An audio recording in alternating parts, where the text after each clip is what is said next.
Onward. Right, so like for every film that Pixar do, there's always a great deal of high expectation because of the profile and reputation that Pixar has created for itself over the years as they've released more and more films. I myself always look forward to the latest Pixar film every single year, but it's a different one this time because it wasn't one I actually saw in the cinema for the first time due to the coronavirus. But I did recently manage to watch it on Amazon Video instead. So upon seeing the trailer, it did look like it had some kind of fantasy and magical elements in some ways that reminded me of Brave, but it also showed moments where it looked like it would demonstrate the importance of relationships in families, a bit like what Coco did. The film takes place in a suburban fantasy world with a history of inhabited mythical creatures and magical spells of two elf teenagers who embark on a quest to seek a particular item to bring even more magic than they ever dreamed of. It sounds very straightforward, and in many ways it was. It was one of those films that for me felt like it was one that had a lot to offer in terms of the characterizations and also in terms of the narrative scale of the fantasy world that it's set in.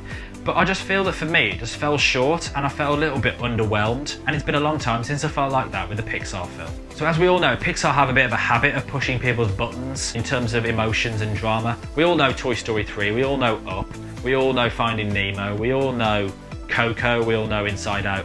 All those films display moments of drama and emotion that we can relate to in our normal lives. But I just feel with Onward, it looked like it wanted to do that, but it just didn't create anything new. It didn't take a different angle like all the other ones have done before. And that's what I thought was disappointing. And I think for the first time, that's where I feel Pixar were desperate. And I've never said that before. In many ways, it just lacked originality. It was original in terms of the fantasy world, yes, and the characterizations, yes.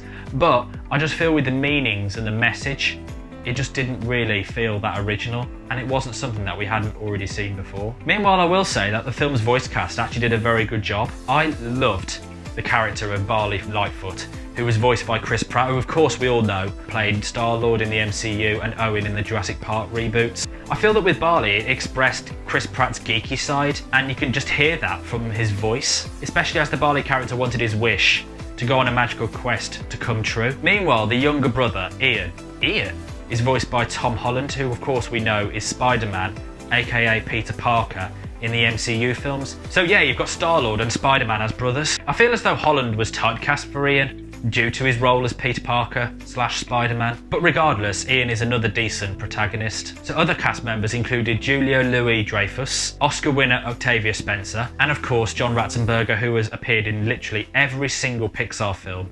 Some are supporting characters, some are cameos, and he appeared as a construction worker in this one. The one angle I really liked about Onward was the fact that there wasn't really a main antagonist. There were some moments of friction between the characters, don't get me wrong, but it just didn't focus on one particular person who would go against the two brothers. It was more about their own emotions and their quest and how they would deal with that was the villain. The villain was almost inside them and how they deal with that emotion and what they would find while on this quest. So Onward overall was good. It could have been a lot stronger, but it was entertaining enough. So that wraps up the review of Onward, and the star rating I'm going to give this film is